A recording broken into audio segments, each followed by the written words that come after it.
Wilkos. Steve Wilkos. Good morning, YouTube. Welcome to the COVID-19 free episode today of Dakota Prairie Outdoors. All right. Got to tell you,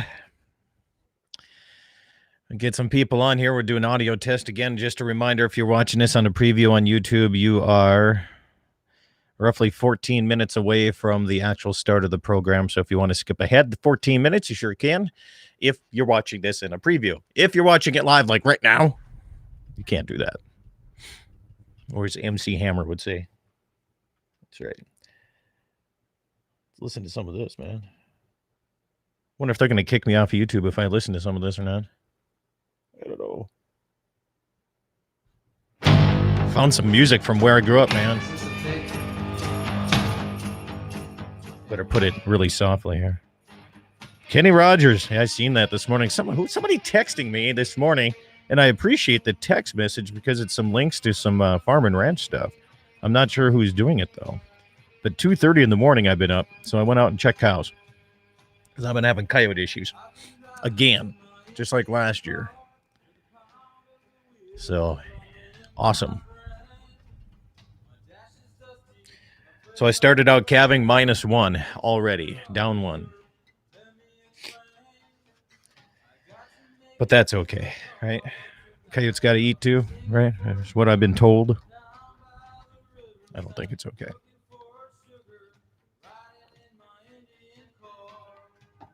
If you're watching on YouTube and listening, name the band on the Standing Rock Reservation that did this at the Shields Bar, and I'll send you a mug. I don't know if you can do it. I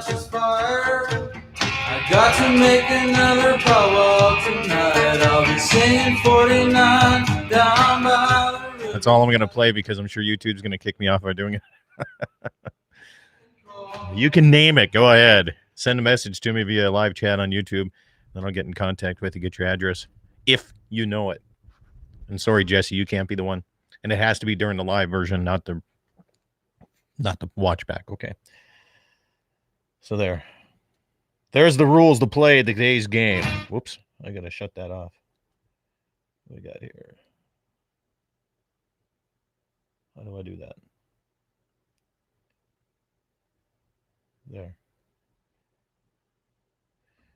There, it's gone. That's ready. There we go. Just like that. All right. What else can we talk about? Oh, the fur auction today. Hey. No fur auction at Burleigh County 4-H Center. All right, due to the Burleigh County Emergency Services, they booted us out of there. It'll be next weekend at Torrey Hyde's place, his shop out at his place by Judson. I got to get directions to it because I haven't been there for, I don't even know if I've been there. I thought I was there when I was in high school, but that might have been somebody, might have been a girl I was chasing at that time. Might have been her place. Anyway, that's going to be next Saturday, March 28th. Again, check in at March, same format, check in your coyotes at March 27th out at his place. And then we'll have the auction on the 28th. So that's going to save me, let's see, Judson, that's going to save me a half hour is leaving from here. So again, I had to move it to a private facility because of the cornhole virus that's going around. So there you have it. Again, Torrey Hyde's place, shop and fur shed by Judson. We're going to have to do that. I'll mention that when we get on the air too. So there we got that. What we got here? Checking in. Got to make sure I get my messages here.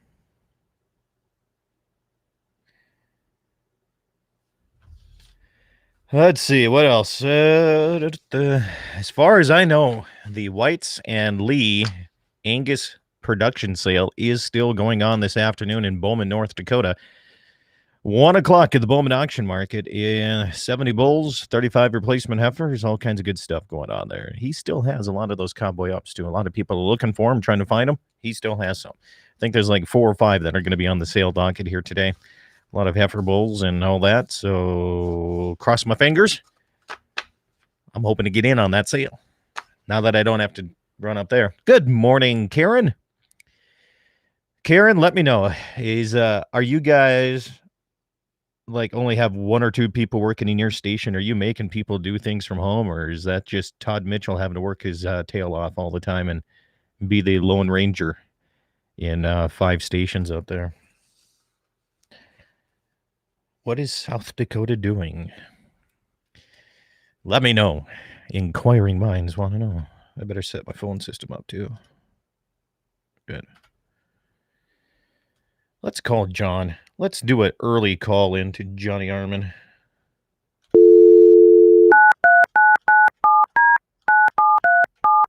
Look at there. I remember. I know. Do you still remember numbers? That's what I want to know. Let's see if John answers. Usually it takes a couple times.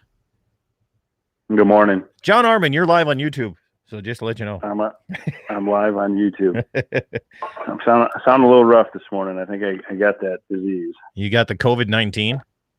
No, I just got a cold. Oh. Just got a cold. How do you know the difference? As far as I know. How do you know the difference? I think it's, from my wife being a nurse and stuff, and the symptoms are you got to, cough, but fever, that kind of thing. And I don't have a fever or anything like that. She had a cold and had to stay home from work. I mean, even if they just coughed, they don't let you in the door. So she stayed home for like 4 days or whatever and got rid of her cough and gave it to me. Nice. Well, I don't know. It's a Chinese conspiracy, man.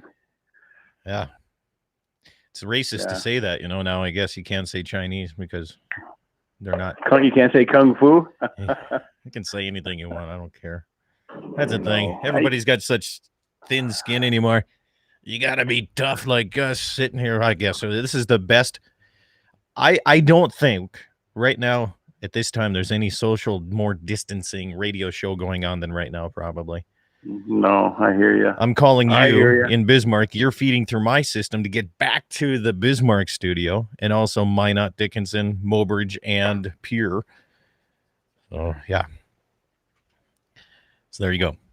Keep a distance. Kind of love it. I love technology. Yeah, it's pretty amazing nowadays, isn't it? Except for my text message I received this morning at 2:30. What was that? Get cows out? No. No. It was good. I mean, I like that people send me links. They're sending me links to different farm and ranch stuff and different interviews and all. I mean, I like it. Just not at 2:30 in the morning. No, I'm guessing, the only texts and phone calls you get at that time of night are usually not very good. Well, that's what I was worried. I was worried it was a fire call or an ambulance call or something on that line. And I will respond to fires, but that ambulance stuff, I have a hard time responding to that, man. You guys got to do that too? You're on that? I'm on everything. When you live this far out in the country, you pretty much have to help anywhere you can. And I'm okay with that because if I need help, I know everybody will show up and help me too. So if I get injured out in the Badlands, I got Scott Bachmeier's going to come and save me? If you're around this area, there's a good chance I'll be the first one finding you. Because hopefully I'll still be breathing, so you don't have to give me mouth to mouth or anything like that. Well, the good thing about it, you don't do mouth to mouth anymore. Oh, that's right. You got a machine, don't you? No, I don't have no damn machine. Right. I do the Bee Gees, keeping the chest compressions going, man. I'm staying alive. That's all I'm doing. That's right. But that's right. You don't do that. The reason I would probably show up first is because I know you'd have the decency to stop in the yard and tell me where you're going on this vast public land that I would at least have an idea where to find you. There you go. Yeah. So there you go. Yeah. Where are we at? Supposed to be starting to get nice out again. Yeah, we're supposed to be up to mid 40s, almost 50 today. And I need it because I started calving here a couple days ago. Already down one because of a coyote. So yay. Yeah, and I looked in. So the Century Code and the Game and Fish rules need to be on the same page because the Century Code says that I can hunt with thermal and night optics and all this kind of stuff, and the Game and Fish says I can't. So they need to get on the same page here one of these times. Yeah, it doesn't. Like I told you, you saw what happened to me. It doesn't even make a difference if it's on the Sentry Code. It's not always Yeah. enforced because of the situation. You got to get arrested to find out if it's going to hold up in court or not, which is kind of ridiculous. Well, I called one of the. Excuse me, I got COVID-19 all of a sudden through the microphone. No, I called one of the officials and asked, and they says it's only during that season. I said, well, coyote season's year round, and they says no, it's only from end of deer season to March 15th. And I'm like, wow, that sucks because I don't start calving till after March 15th. So now I'm doing nightly runs out there trying to make a presence and drive around. Nothing like spooking your cows at the middle of the night when they're supposed to be resting.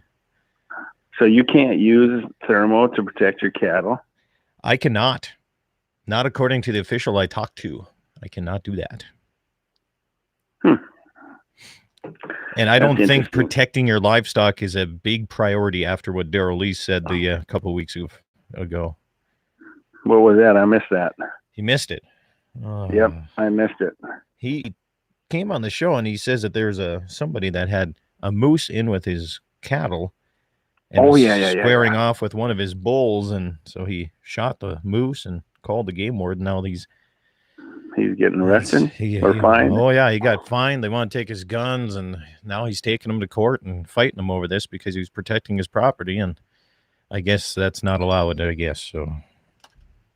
So now I'm even more worried because you know what happens out here. Of course, game wardens are the planes fly over Scott Bachmeyer quite recently, quite substantially out here. Well, yeah, I don't know. Like you said, I wish there to be a little bit more. You know, it's like they go after the guys that actually. I don't understand it. Well, it was told to me by a game warden. They said people like you and I are watched closely because we're profiting from outdoors. And they're not. Told. Well, they are, but they're supposed to, I guess. So, but we're the ones that are being watched. And he said that. I mean, he says there's eyes on us all the time. Well, they can watch all they want. Yep. I just wish they'd come and help fix some fences. What I wish here. Yeah. Right. Yep. Well, if they want to watch, they can watch right next to me. I'd be more than happy to take them for a walk. Yeah. I have nothing against that. Yeah. Yeah, it's funny. They'll come out and sit and watch us and watch my neighbors drive through their pastures and chase deer and do things like that. But that's okay. No. Yeah. I got plenty of video evidence of a lot of things, so I'm waiting for them to say I'm doing something on the wrong side. So wait to unleash. Let's see here, about 2 minutes here, less than 2 minutes. I got a few things I got to say to start out here. We got our fur auction. We got Burleigh County Emergency kicked us out of the 4-H building, John, so we got to go next weekend. Oh, because of everything? Yeah. Yeah, I don't know. I don't know what like I said, we got to teach. I don't know what's going to happen. We got emails and trying to virtual teach to kids. Yeah. Is not going to be an easy thing. I mean, I tell you this, I'd much rather be in front of kids. It's kind of hard to, like I said, you give them a few lessons and I don't know. We'll see what they're doing their best they can, but it's going to be tough. I think here's on a different note here, because since I am one of the board of directors for a broadband company, I think it'll be a good test of, is the rural telcos doing what they can to get the internet service speed up there so people can use it, just in case? What if some of these kids, like, after this all blows over, has the flu? What if they want to stay home and still be part of school? They should be able to. I really think that should be an option for them if they want here. But anyway, 30 seconds standby. I'm going to turn you down for a little bit here, sir. Standby stations. We'll do the countdown here. We have 15 seconds coming in. Mark, 15 seconds.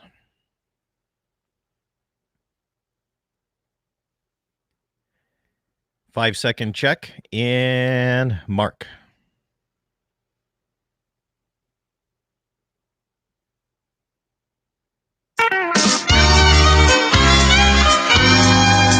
Good morning, everybody, and welcome to the Saturday edition of Dakota Prairie Outdoors. I'm your host, Scott Bachmeyer, and we have the opportunity to be talking outdoors once again on a beautiful Saturday morning as the sun's rising here in the studio. We gotta love it here.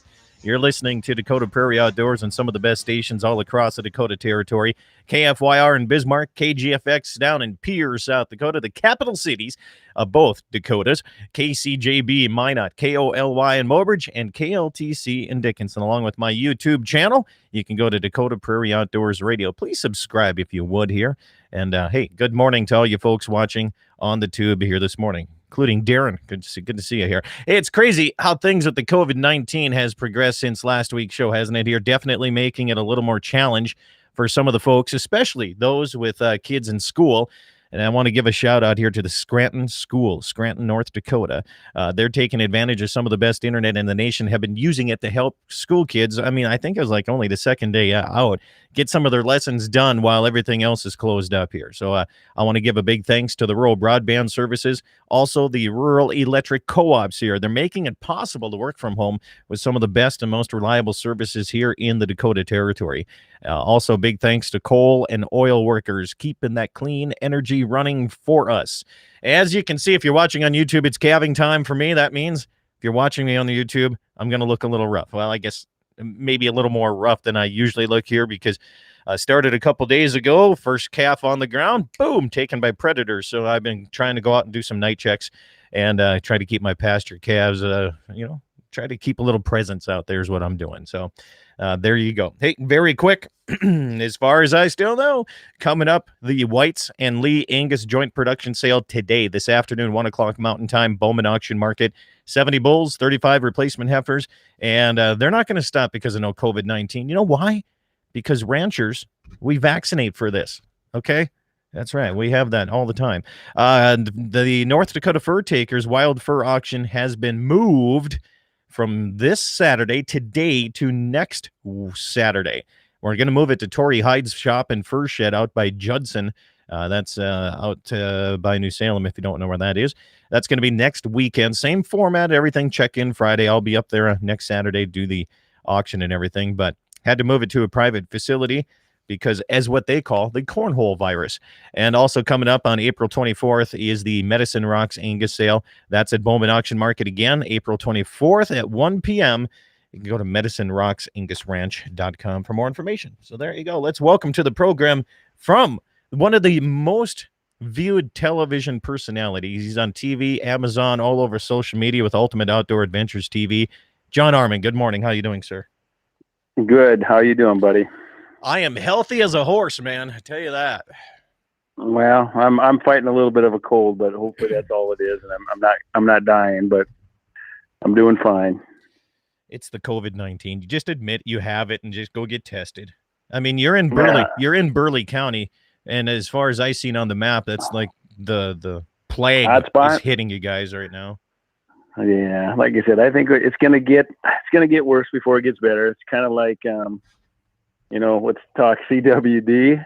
It's pretty much non-existent. But the more you test for it, the more you're gonna find it, and I think the more people they test, that's a good. They're gonna find it. It's kind of like I said, all these viruses. I said, I'm not a doctor. They say it spreads more and it's gonna kill more, which I believe, yeah. And I think that's where the precautions are being taken, is that they're just trying to slow things down, because Italy is kind of a good test. They got people that have been getting sick and dying, and they can't handle all the people in the hospitals. And I think that's what they're trying to prevent here. Yeah. Not so much, I'm trying to tell your 22-year-old kids, not to go to Deadwood and party and do the things that kids do. When I was 22, I'd have been going down there. A virus wouldn't have scared me, but it's one of those things that a little bit of reality set in when she got back. Some of the people that were down in Deadwood tested positive, that kind of thing. So they're learning that it's not so much about them as it is that it's spreading it to grandma, grandpa, and people that may not be able to, fight it off. So I think people just need to do their best. Like I said, the social distancing is something that my everyday life is that way. Besides walking through shields and doing things like that, being out in the country, you don't have to worry about a lot of people, and Yeah. So I'm living social distancing every day, and yeah, I had a few people message me and see, are you still going to be doing your Saturday morning show, Scott? And I'm like, I've been doing it from a social distance for, since 2011 already. So yeah. so I've been It's all right with that. It's one of those things. It's no different than the flu or the influenza or whatever. You just got to be careful. I mean, truly, it's just use some common sense, and like you said, you wash your hands. And it's different. When we're out on the ranch and you're working cattle and stuff like that. I mean, you don't go wash your hands before you eat sometimes, but you're out there with cows, and hopefully people aren't panicking. And that's the scary thing is, when I saw the toilet paper going on, I'm like, what the heck? I mean, really. I mean, I said, I didn't know that was the end all. I would definitely probably grab something else. And now have you heard the guns and the bullets are going off the shelf like left and right? You know why? Do you know why guns and ammunition are going off the shelves? Well, I don't know if people are afraid of the zombie apocalypse, or it's because some states are starting to try to ban it because of this. Some states are. Louisiana. The mayor of New Orleans used the COVID-19 scare to say, no more gun sales, no more ammunition sales. Because that has a lot to do with a virus, evidently. But, it's just their way of getting in and saying, you know what, we're going to use this as a form of martial law to do what we wanted to do for a long time. Yeah. Well, so there you go. Said, it's kind of crazy. Like I said, I would have guessed, they've always said that this is probably the number. I mean, I don't think we thought about it, but the number one thing that humans are probably susceptible to is not nuclear war or anything like that, but it's that chemical virus type, biological, and I'm not saying this is warfare, but just the virus, I mean, we forget, because we're not been around, but what was it in 1918 or whatever, how many people were killed, millions of people by influenza. Yeah. So it's crazy. Well, I think, what did I read? Of course, you read things in 2:00 in the morning all the time, and you don't know if they're true or not because you're just reading the headlines for the most part. But a lot of the people that passed away in Italy because of it had some other form of illness going on besides the coronavirus. Yeah, so and that's it. A lot of people, like with flu and stuff like that. Again, I'm not a doctor by any means, and my wife is just a nurse, but we don't know everything. But it's usually people that someone's been through chemo or smokes or diabetes. Or I think someone said a guy in Wuhan was like 103 and made it through it. So, Yeah, but that's okay. They can eat bats, and that's not a problem. So there you go. Is that what started it? Yeah. What? Is someone eating a bat? You have to visit some of these countries and some of the markets. It is just absolutely disgustingly nasty. But we're up against our first break here, John, so we can discuss this coming up next. Along with other things, the phone systems are open here. Feel free to call in on the only COVID-19 free radio show right now going on. You can call in at 888-9-DAKOTA. It's a toll-free call. 888-932-5682 is the phone number. Feel free to call in and join the conversation. You'll automatically be put on hold, and we'll get to your call as soon as possible. Back after these.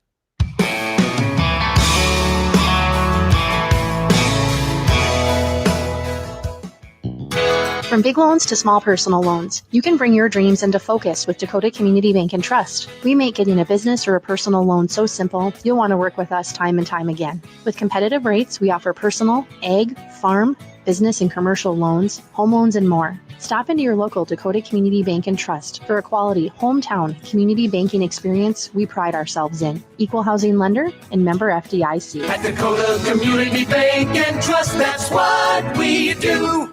The Whites Angus and Lee Angus joint production sale is this Saturday, March 21st, 1 p.m. at the Bowman Auction Market, selling 70 bulls and 35 Angus replacement heifers. If you're looking for bulls bred for longevity, performance, and able to cover big country and more females, look at Sons of Barstow Bankroll, Cowboy Up 5405, and Prime Cut 4493, plus many more. All bulls guaranteed. It's the White Angus and Lee Angus joint production sale this Saturday, 1 p.m. at the Bowman Auction Market. We want amazing innovation to drive progress for generations. We want jobs and careers for generations. We want American energy production that protects our land and the wildlife for generations. Today, the advanced technologies deployed by the North Dakota oil and gas producers are making that happen. And with the promise of emerging technologies, the energy of North Dakota has a very bright future for generations to come. This message is brought to you by the North Dakota Petroleum Council. To learn more, visit energyofnorthdakota.com. Hi, this is Andy Marock with Pfeiffer's Auctioneers, inviting you to these upcoming Pfeiffer's equipment auctions. On March 21st and 26th, Pfeiffer's will offer a Claas 750 combine and headers, Cat Challenger tractors, Precision 2020 John Deere 1770 planter, livestock equipment, and an entire fleet of meticulously maintained Case IH combines, floater, Patriot sprayer, quad tracks, and utility tractors in Richardson and New England, North Dakota. View all inventories and details of all Pfeiffer's land and equipment auctions at Pfeiffer's.com. Medicine Rocks Angus Ranch annual production sale, April 24th, 1 o'clock Mountain Time at the Bowman Auction Market, Bowman, North Dakota. Selling 85 head of bulls and 70 head of fancy commercial heifers. I talked to the folks at Medicine Rocks about birth weights, and when you're calving heifers, you want to sleep all night long. Well, we expect our heifers to be able to do it on their own. We also don't push to any extremes. We believe in everything in moderation. Ideally, I'd like to see every calf hit the ground between 75 and 85 pounds out of our heifers. We just shoot for moderation in everything, and we sure don't have to touch many heifers, that's for sure. Longevity, good udders, and structure to help you make a profit. You'll find that when you invest in Medicine Rocks Angus Ranch annual production sale coming up April 24th, 1 p.m. at the Bowman Auction Market. You can find more information at medicinerocksranch.com and find them on Facebook. Remember, it's not just about the pounds, it's about efficient pounds. Looking for a home loan? Dakota Community Bank and Trust has an experienced team of home loan professionals ready to put their services to work for you. We've been recognized statewide multiple times as a champion of affordable housing for mortgage lending. Therefore, we believe we are the best place to get a mortgage. Stop into your local branch or visit dakotacommunitybank.com to find out what their mortgage team can do for you. That's dakotacommunitybank.com. Equal housing lender, member FDIC. At Dakota Community Bank and Trust, that's what we do. Western Frontier Insurance. Agents that understand you, your needs, and the community. Whether you're looking for coverage on your farm, ranch, home, or auto, you can trust that Western Frontier Insurance will find you a combination of price and coverage that works for you. No fancy jingles, no talking boxes or animals, just good neighbors helping to keep you covered. Western Frontier Insurance. Offices in Hazen, Washburn, and Wilton. The Whites Angus and Lee Angus joint production sale is this Saturday, March 21st, 1 p.m. at the Bowman Auction Market. If you're looking for bulls bred for longevity, performance, and able to cover big country and more females, look at Sons of Barstow Bankroll, Cowboy Up 5405, and Prime Cut 4493, plus many more. All bulls guaranteed. For more information and online catalog, go to leeangusranch.com. It's the White Angus and Lee Angus joint production sale this Saturday, 1 p.m. at the Bowman Auction Market. Hey folks, Scott Bachmeyer on behalf of Medicine Rocks Angus Ranch annual production sale, April 24th, 1 p.m. Mountain Time at the Bowman Auction Market, Bowman, North Dakota. Selling 85 head of bulls and 70 head of fancy commercial heifers. Sires include Innovation, Hula, Chisholm, Sitz Reload, and Medrock, Beaver Creek, plus more. For more information, go to medicinerocksranch.com or find them on Facebook. Remember, it's not just about the pounds, it's about efficient pounds. Medicine Rocks Angus Ranch annual production sale, April 24th, 1 p.m. at the Bowman Auction Market. Welcome back, everybody. Saturday edition of Dakota Prairie Outdoors across the Dakota Territory. You bet. Little Benny Paulson music. You can find him on iTunes. And I believe you can find him on Amazon Prime, too. I'm not sure about that. I found him on iTunes. And he gave me permission to use this, so thank you, YouTube. I know you're going to ding me for it. John Arman from Ultimate Outdoor Adventures TV is my guest here this morning. Good to have you, John, here. Let me turn, I got to turn you back up here. There you are. Now we're ready to go here. So, Now I forgot where we ended the conversation coming out. I was going to explain it on this side of the story. Good grief. We got talking on off air. We got talking about archery hunting and working our way into South Dakota here. So there we go. Now let's talk about hunting. Turkey season around the corner. You said Levi's out there already scouting and picking up sheds and doing all that good thing, huh? Yeah, been out, and like I said, I've just it seemed like I got fired up early because it was nice out, so I did some shed hunting, and of course I found like 8,000 little sheds and one that was actually okay. I'm like the world's worst shed hunter. I mean, for as many deer as we had going on off our place, I thought there was going to be sheds laying all over. And of course, all my deer, they dropped them, they dug a hole, they buried them, and I can't find them. Or coyotes grabbed them and took them in and hit them. You just don't know. But I've been seeing turkeys. Went down. I actually, like I said, went down on the Standing Rock Reservation and scouted some new land. I figured that I didn't get in to get a second tag. I was like a little bit late, and hopefully it's always nice. Like I said, you fill that first tag, and if you want to go run down to South Dakota or down on a reservation and hunt, it's nice to keep turkey hunting because I do enjoy it. Turkey hunting is fun. It's hard for me to watch on television, John. I'll tell you that. Maybe it is. Let me rephrase it. It's hard for me to watch the guys in the South hunt turkeys in the southern states. I should say that because they seem to love that more than deer hunting and elk hunting or any of that. It's a big hobby for them down there. They love it. It's like opening deer season. Yeah. And they, one of my good friends, Randy Birdsong, he said, they do it a lot. And he said, it's one of the things that he does in the springtime, and he does it so hard is because a lot of his sponsors and friends, he said, it's a lot easier to get people out turkey hunting and sharing that with them than it is deer hunting nowadays. Yeah. And he says it's more of a kind of a camaraderie thing. You get everybody together and have big cookouts and chase birds. And their birds are definitely on a different level than ours. I mean, I think they would laugh at us when we, I'll probably put out a video about how to kill a turkey North Dakota style. What do you mean by difference? Ours is easier or harder than theirs? I would say our birds, from what I've seen and from talking, and I have not hunted down in Missouri or South Carolina, but I got friends that do it, and they can go all day. Their birds aren't like ours. Where we drive around, we see our birds. They don't always see their birds. They may just hear them, and people, there's a lot of pressure on them. So those birds, when they hear calls, it's kind of like hunting elk that are pressured. Yeah. It puts a little bit more stress on them. And up here, we hunt them up here, but a lot of guys still just drive around and they jump out and they shoot a turkey. When we were kids, God, we shot them. I mean, if they were in a tree, we shot them in a tree. If they're running in front of us, we shot them running in front of us. We just thought it was cool to be able to shoot a turkey. And, not till probably, 20 years ago did we even think about calling them. And it adds a... You have to remember, though, John, we have we get one turkey tag, and down there they get like 6 or 7 too. So hey, let's go. We got a phone call. Let's go to a 527 number. Good morning. You're on Dakota Prairie Outdoors. What's happening today? Good, wonderful morning to you. I was just going to tell you we had our first calf the other day too. Good deal. Oh, I named him Uno. Uno. He's a couple weeks before we were expecting him, so it kind of surprised us. But I came out to feed one morning, and there he was. So let me tell you, happy and running around. But my date's supposed to be March 28th, and mine was 2 days ago. So mine was right at 7 days early. So, maybe that's just something the way the year is, or whatever. I don't know, but the reason I actually called is I seen a YouTube video this morning when I got up talking about some of the online retailers for ammunition and guns and stuff that are jacking their prices up. Have you seen any of that and know anything about that? I haven't had a chance to investigate it myself because I didn't really have time to get on, line any further before I had to come out and go feeding. But there's some people pretty fired up about, ammo prices going up 400% and stuff like that. Well, I know here in my local area, they're all mom and pop stores, so I haven't seen that. John, what have you seen up in the more of the urban area up there?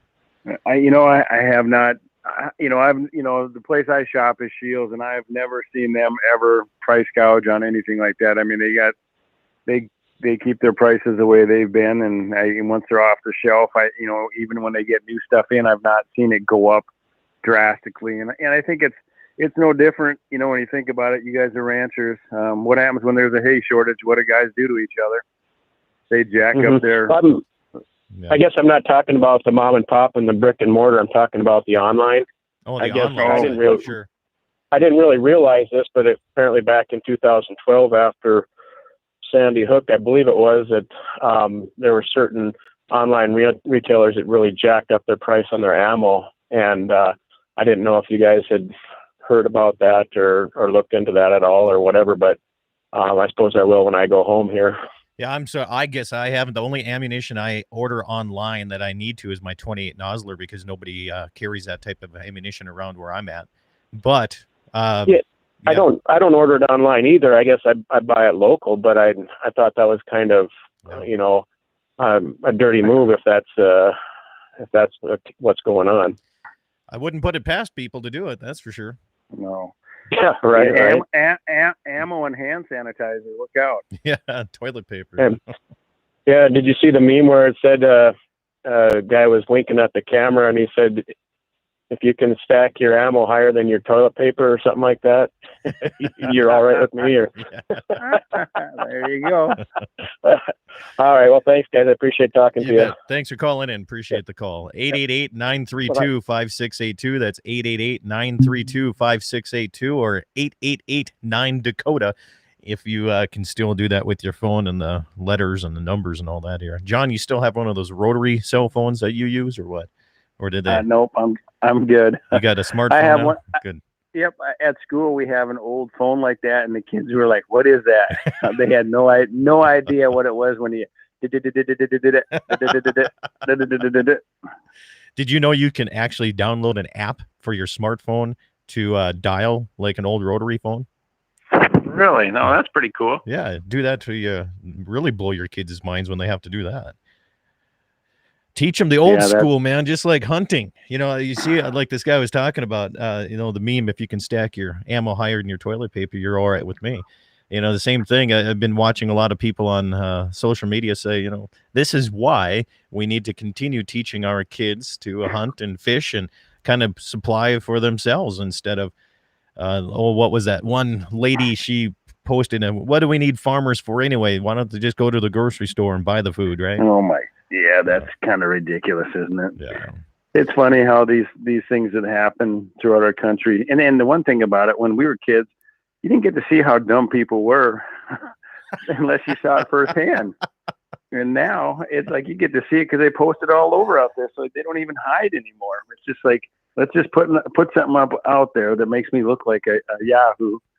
And again, it's kind of crazy that people put themselves out there, and maybe people are just that naive. Yeah. Well, let's hope people don't take advantage of everybody like this guy was talking about, taking advantage of ammunition prices and price gouging. Hopefully most people won't do that, but I can definitely see those that would take advantage of that. Well, like I said, you've seen it in the ranching industry. There's always someone that is going to do something like that. With all the good people out there, when there's a hay shortage, a lot of people are giving hay to people, helping people. And then there's a guy that's going to jack his prices up just to try to make a buck. Yeah. It takes all kinds to make the world go around. And no matter what industry we're in, there's the good, the bad, and the ugly. Yeah. Well, we're up against our last break before we go into the second half of the show. Hang with me. John Arman from Ultimate Outdoor Adventures TV is with me as we continue Dakota Prairie Outdoors all across the Dakota Territory and on YouTube. We'll be back right after a few messages from these sponsors.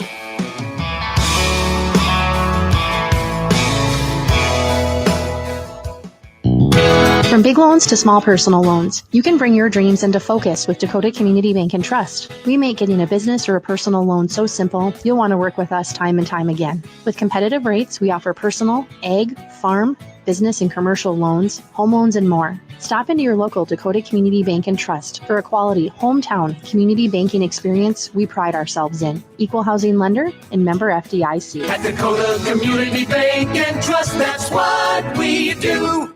The Whites Angus and Lee Angus joint production sale is this Saturday, March 21st, 1 p.m. at the Bowman Auction Market, selling 70 bulls and 35 Angus replacement heifers. If you're looking for bulls bred for longevity, performance, and able to cover big country and more females, look at Sons of Barstow Bankroll, Cowboy Up 5405, and Prime Cut 4493, plus many more. All bulls guaranteed. It's the White Angus and Lee Angus joint production sale this Saturday, 1 p.m. at the Bowman Auction Market. We want amazing innovation to drive progress for generations. We want jobs and careers for generations. We want American energy production that protects our land and the wildlife for generations. Today, the advanced technologies deployed by the North Dakota oil and gas producers are making that happen. And with the promise of emerging technologies, the energy of North Dakota has a very bright future for generations to come. This message is brought to you by the North Dakota Petroleum Council. To learn more, visit energyofnorthdakota.com.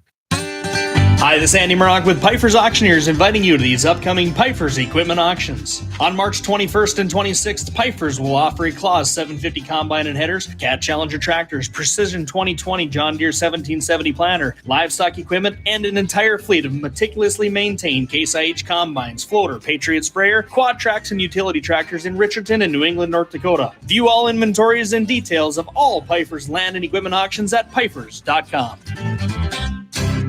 Medicine Rocks Angus Ranch annual production sale, April 24th, 1 o'clock Mountain Time at the Bowman Auction Market, Bowman, North Dakota. Selling 85 head of bulls and 70 head of fancy commercial heifers. I talked to the folks at Medicine Rocks about birth weights, and when you're calving heifers, you want to sleep all night long. Well, we expect our heifers to be able to do it on their own. We also don't push to any extremes. We believe in everything in moderation. Ideally, I'd like to see it. It's about efficient pounds. Looking for a home loan? Dakota Community Bank and Trust has an experienced team of home loan professionals ready to put their services to work for you. We've been recognized statewide multiple times as a champion of affordable housing for mortgage lending. Therefore, we believe we are the best place to get a mortgage. Stop into your local branch or visit dakotacommunitybank.com to find out what their mortgage team can do for you. That's dakotacommunitybank.com. Equal housing lender, member FDIC. At Dakota Community Bank and Trust, that's what we do. Western Frontier Insurance. Agents that understand you, your needs, and the community. Whether you're looking for coverage on your farm, ranch, home, or auto, you can trust that Western Frontier Insurance will find you a combination of price and coverage that works for you. No fancy jingles, no talking boxes or animals, just good neighbors helping to keep you covered. Western Frontier Insurance. Offices in Hazen, Washburn, and Wilton. The Whites Angus and Lee Angus joint production sale is this Saturday, March 21st, 1 p.m. at the Bowman Auction Market. If you're looking for bulls bred for longevity, performance, and able to cover big country and more females, look at Sons of Barstow Bankroll, Cowboy Up 5405, and Prime Cut 4493, plus many more. All bulls guaranteed. For more information and online catalog, go to leeangusranch.com. It's the White Angus and Lee Angus joint production sale this Saturday, 1 p.m. at the Bowman Auction Market. Hey folks, Scott Bachmeyer on behalf of Medicine Rocks Angus Ranch annual production sale, April 24th, 1 p.m. Mountain Time at the Bowman Auction Market, Bowman, North Dakota. Selling 85 head of bulls and 70 head of fancy commercial heifers. Sires include Innovation, Hula, Chisholm, Sitz Reload, and Medrock Beaver Creek, plus more. For more information, go to medicinerocksranch.com or find them on Facebook. Remember, it's not just about the pounds, it's about efficient pounds. Medicine Rocks Angus Ranch annual production sale, April 24th, 1 p.m. at the Bowman Auction Market. Hula. Welcome back, everybody. It is the second half. Dakota Prairie Outdoors Radio is my YouTube channel. Please go there and subscribe. The folks that are doing it, thanks for watching here this morning. Appreciate it. Sorry I'm looking a little rough around the edges. That's why I'm hiding behind the microphone.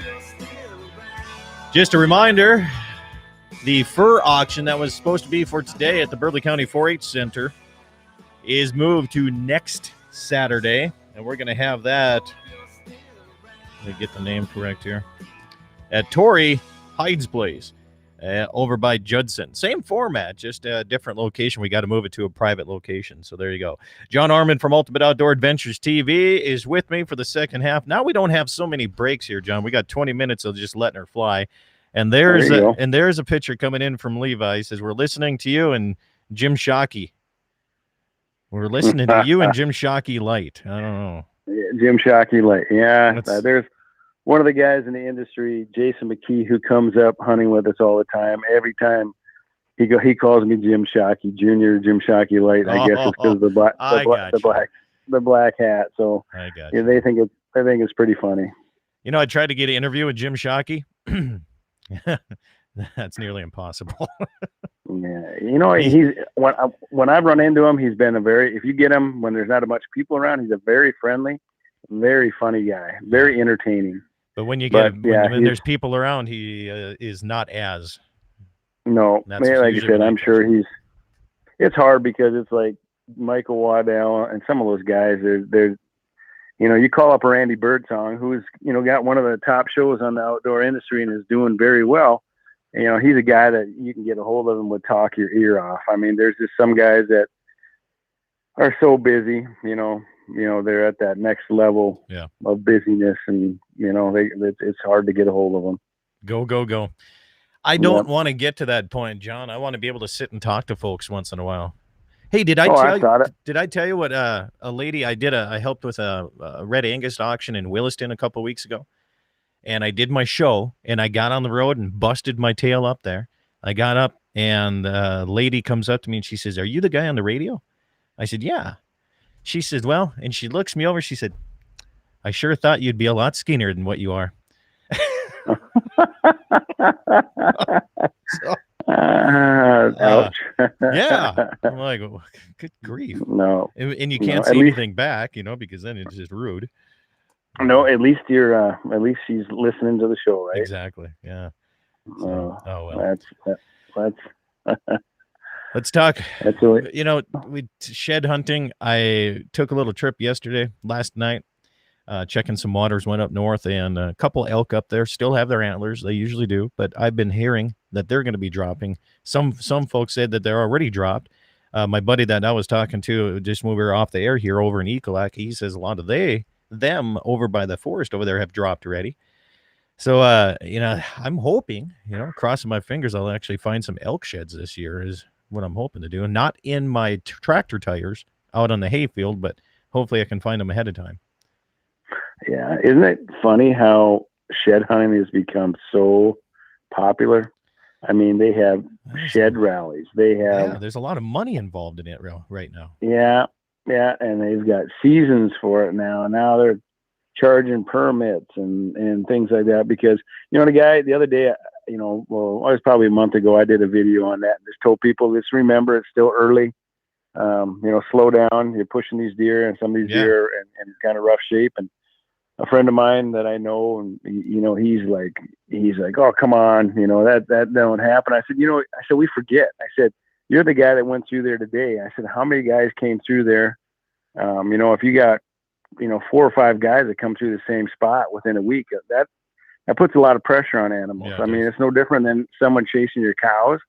You just, again, it's common sense. I don't want any regulations. The Game and Fish, I think this year put up some signs about being careful. And I don't want it to get to the point where all of a sudden they're saying we have a season and we got to pay permits and have all that overreach like it seems like it gets. But again, it's because people get so crazy about things that, they got people lining up in Montana and shotgun starts and flying and Wyoming, running. Wyoming has its own season about it here too. Let's go to the phone lines again. Let's go to a 220 number. Good morning. You're on Dakota Prairie Outdoors. What's happening? Morning, guys. Calling you from Pollock, South Dakota. I'm driving through it anyways. Pollock, South Dakota. Stop at Grumpy's. No, it's a bar. They can't. Well, I don't know. South Dakota closed all that up or not? I'm not sure, but I'm going down here to buy a pickup south of here, and they said they're open. They're not scared of Cornhole 19. Neither am I. So I said they're my kind of people.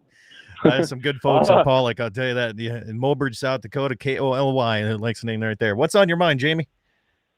All right. Well, I'm going to lose you guys shortly because I've been on this road before. But just a quick question. Going to go hunt some porcupines up on our farm. Anybody got any good tips how to get these suckers in daylight?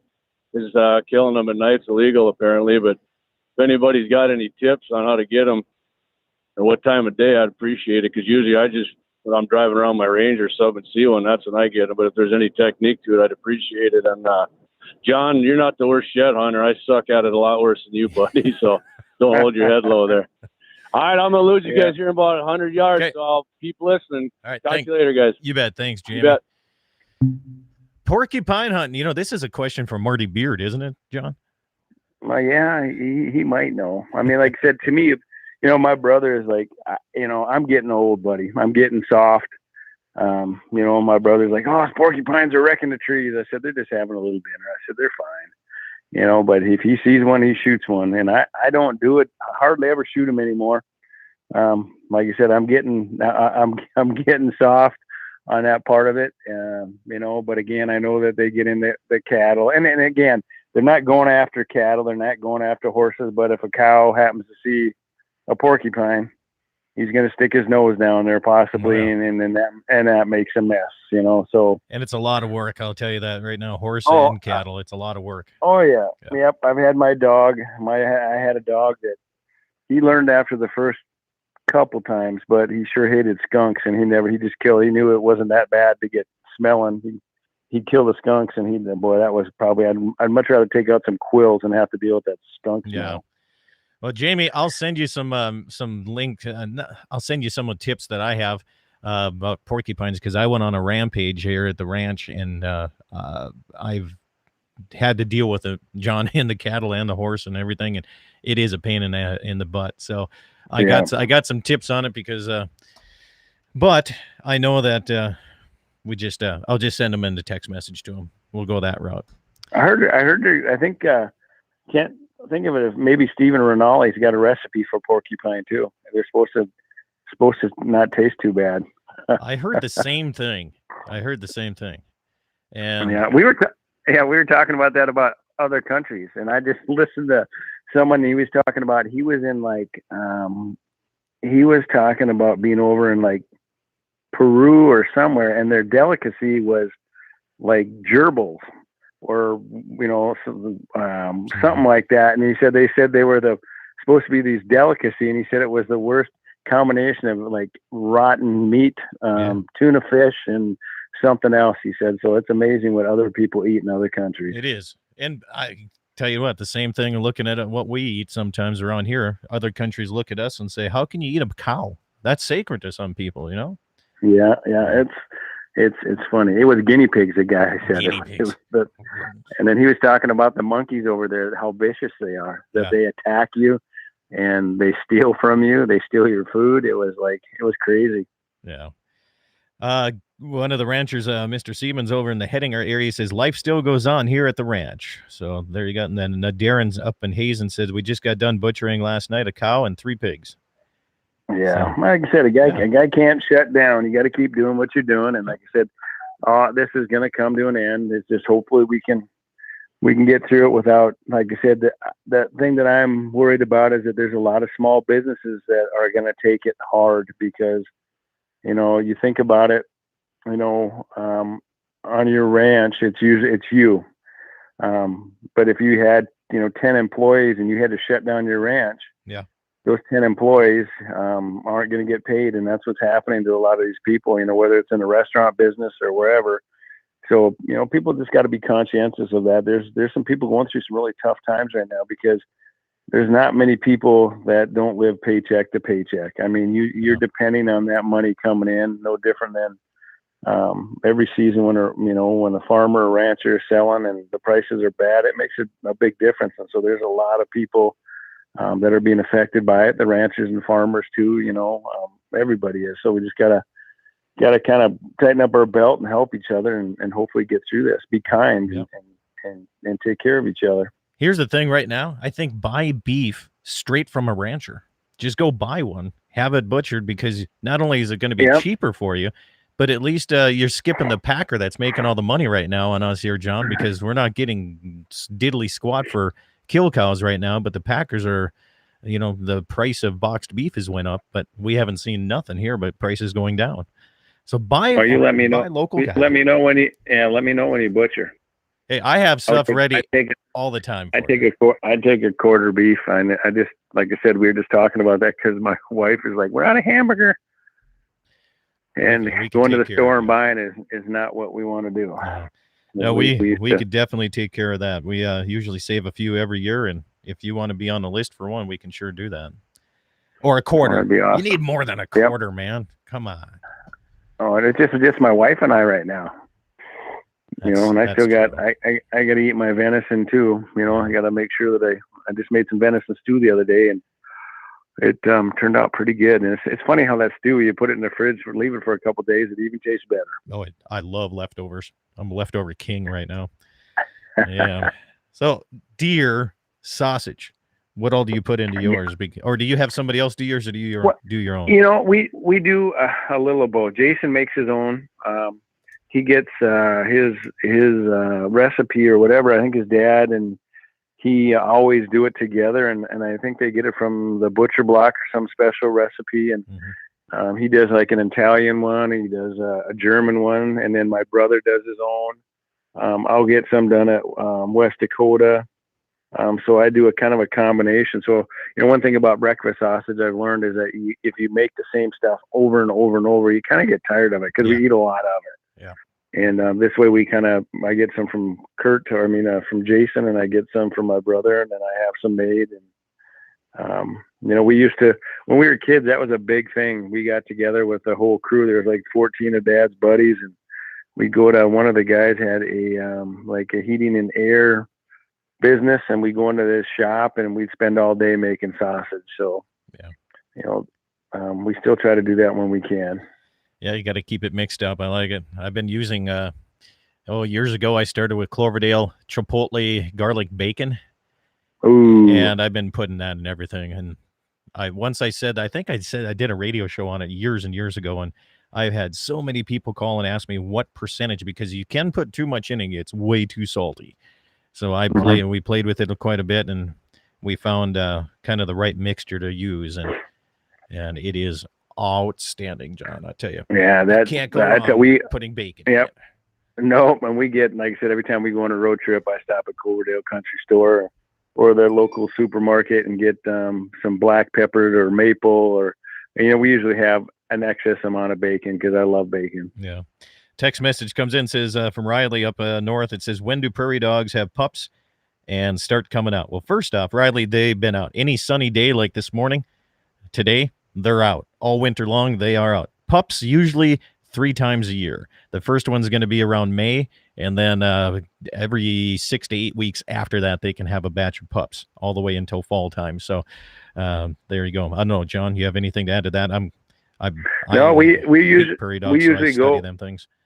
Yeah, we usually go probably about the second week of June, just because we come back from bear camp and we have friends coming in, and we still have, there's pups everywhere. I mean, they can be 7 deep, so I don't know what batch they are, but yep. There's been, and that's when it's fun to shoot them, because you get to some of those elder prairie dogs and they're Boone and Crockett's, and they ain't That's dumb. right. They sit out there at 400 or 500 yards and they hear one crack and they're gone. So I got one word for you, John: suppressor. Yeah, I know. I've just got to get around to getting it. I'm just so anti having to pay. I just think it should be something you should go buy off the shelf, because it's for my hearing protection. It really does. Like I said, it's not a silencer. It's not just for your hearing protection. It's for everybody else's hearing protection. It's for the wildlife. It's for the cattle that you're hunting in the same pasture. Oh, it is. It's like, I was just doing a video of Kurt and Jason, our deer from last year, and I can hear Kurt saying, plug your ears, because, a lot of times, most of the time, we're way behind not way behind, but behind the shooter. But this deer came out, and so Jason was maybe back a foot. And when you got that muzzle break up there, if you're not having hearing protection or plugging your ears, you're gonna be ringing for a while. Here's a text message. We were talking shed hunting earlier. He says, I'm not sure he or she, I can't assume that, but they say, I'm in favor of shed hunting laws and no earlier than April 1st. The greed is tremendous, and the young children hardly get the chance to do it in warm weather, and because they're all picked up by that time. So what's your comments on that, John? Well, again, like I said, the season, maybe it's not a bad thing, but again, I hate to see it just More seems laws. like it's so Yeah. right. More laws, because then like, so I'm out and I see one and I can't pick it up before April. You think about it, it's kind of like deadheads. No offense that we don't leave deadheads laying around in the fields. If there's one that's got fresh kill on it or whatever, yes, we call the game and fish, but we're going to move them. We're not going to get them in our tractor tires. And, by law, you're not supposed to pick up a deadhead. And if we have laws and saying April or whatever it is, and you happen to see one and, you want to pick it up, I don't know. I thought you could pick it up, but you have to get a tag for it. I thought that was the way. Yeah. Well, again, and that's another thing. And this is, anybody that's out there listening, they should, if they want this changed, because legally the Game and Fish does not have to give you any tag whatsoever. And it's kind of a pick and choose thing. Again, and that's where I don't like gray area. And in the Century Code, I want to say that it's only for it's only for car accidents.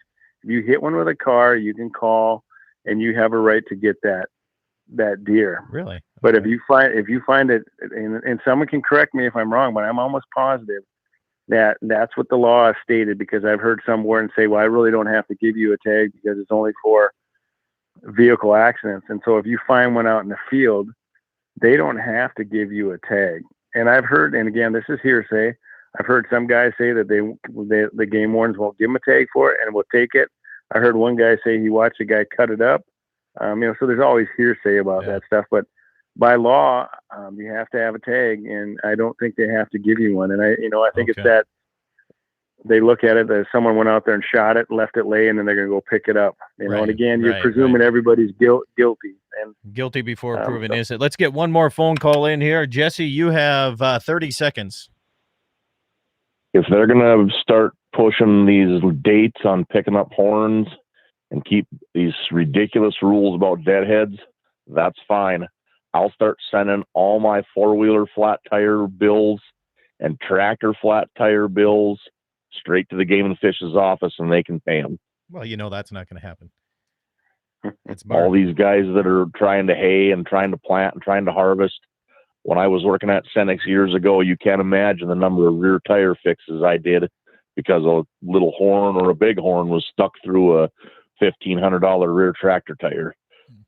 So dates on picking up sheds is the most ridiculous thing I've ever heard in my life. Have a good weekend, boys. Thank you for the call.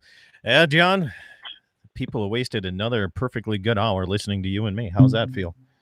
Well, it feels pretty good. Like I said, I started off a little rough with the voice, but I think I'm doing good. I could go another hour.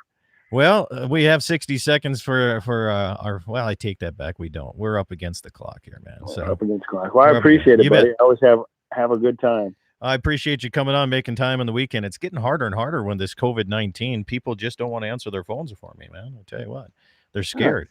Scared to come on the air. You got to call Jason and Kurt next time and talk to them about their big walleyes up in Winnipeg. All right. That sounds like a good idea. We'll get some fishing. Thanks for coming on the show, man. Have yourself a good weekend. All right, buddy. Thank you. You bet. John Arman from Ultimate Outdoor Adventures TV. Hey, catch me on The Daily Show on all 5 of these stations that we're on right now. Plus, you can always go to my website, dakotaprairieoutdoors.com, and make sure to keep subscribing on my YouTube channel, Dakota Prairie Outdoors Radio. Have yourself a great weekend. Enjoy the warmer temperatures coming around.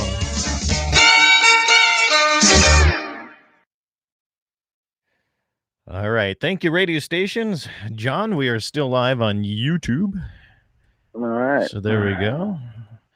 If you have anything else to throw in there or not? No, like I said, I knew that. Like you said, that I don't know. Like I said, I think there needs to be some talk about some of those things. But again, I'm still the one thing that I really don't like our one law about tagging. It needs to be changed to what Montana changed theirs. Because there's those gray areas. Like it's like with picking up sheds, things like that. It's like I don't like gray area. I don't like it up to a warden's discretion whether he's going to give me a ticket or not. Yep. If I break the law, I break the law. Then you deserve a ticket. But taking a picture of your deer without a tag on is technically against the law. But it is done by 90% of the people out there. So like is it is it an actual law that you cannot take a photo of a picture of a deer without a tag? but it says tag immediately. And again, that's a discretion of the warden. So, and I brought this up in meetings with them, and they said, well, that's not the way we do it. And I said, why leave it up to the discretion? I said, it's Right. gray area. I Make said, it Montana, black and white. Montana, they did it. They arrested those two guys for not taking their elk within, they said it took 20 minutes. They took his elk away. The guy was 72 and one was 68, and they fought it. They went to the legislature and they ended up getting it changed. So it was, they cannot, if upon removal. So if you move the animal from the kill site, then it's illegal if it's not tagged. And they even, I don't know whatever happened, but they sued the Game and Fish out there to try to get, like $2,000 back because they wrecked their hunt. They didn't have their meat or anything. And I'm not picking on the Game and Fish. I just don't like that, what is immediate? Yeah. Well, what is immediately? If I walk up to it and I sit there and I look at it and and if a warden doesn't like me or his discretion is, it took me 5 minutes to tag it.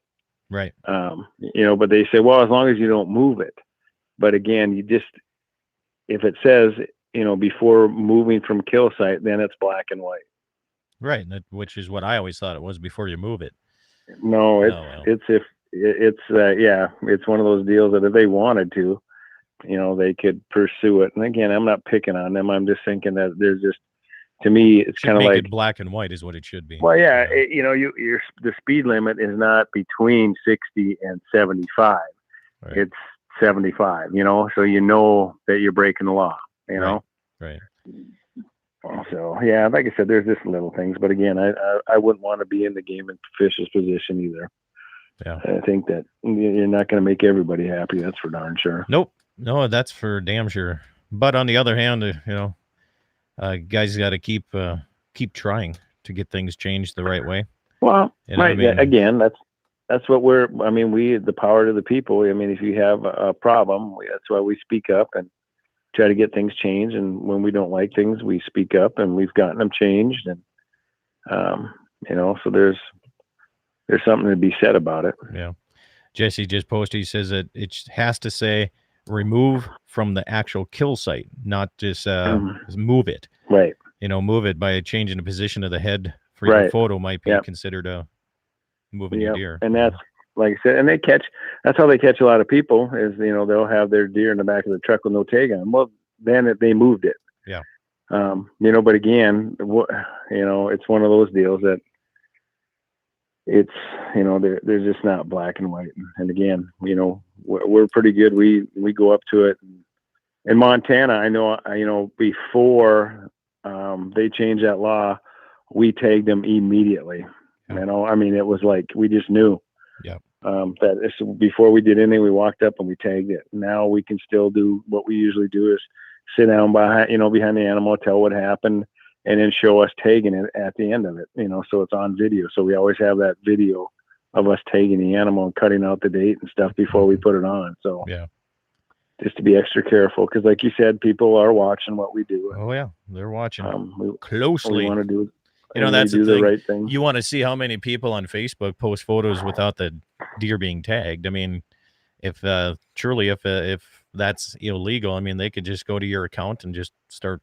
And that's how they catch. They catch a lot of people doing. It's like you said. It's funny how guys are such dummies. And the guy, where was it this year in South Dakota? He jumped over the fence and shot that. Shot one in a preserve, I think. Yeah. Yeah, at 200-inch deer, and he sent pictures to his buddies, and he got busted. Yep. It's like, hello, here's your sign. Yeah, exactly.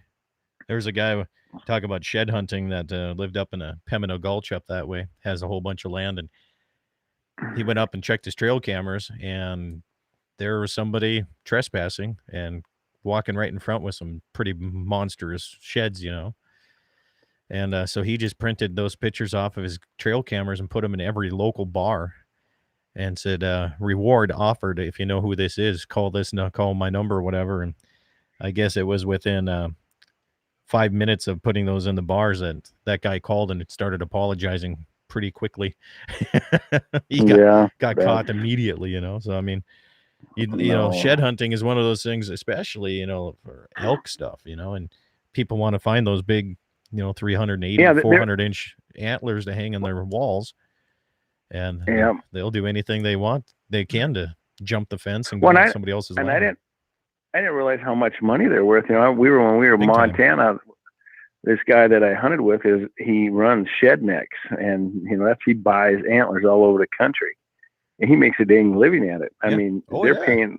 I mean, for a decent size elk is shed, usually $14 a pound. Is usually what they're bringing, if they're still got color to them. Like most of the antlers that I find have been kind of bleached out. Yeah. So I'll get, I guarantee I get probably $200 to $500 every year just on the stuff that I pick up and sheds. Which isn't a lot, but it's the ones with colors. What the one they call is colors. It's called brownies. Yep. That's the nickname for them. I just learned that. It's brownie. Yep. Levi said he found a brownie. I'm like, okay, what the hell is a brownie? Yeah, there you go. All kinds. Well, I suppose, man, I better get my chores started for the day. Yeah, I'm going to get motivated and do something. Okay. Well, I'll catch you later. Appreciate it again. Yeah, Scotty. You bet. Have yourself a good one. Have a great day. You too. Bye-bye. Bye. All right, YouTube, thanks for sticking with me, and thanks for subscribing like you do, and keep watching each and every Saturday. Appreciate it. Have yourself a good one. COVID-19 free video.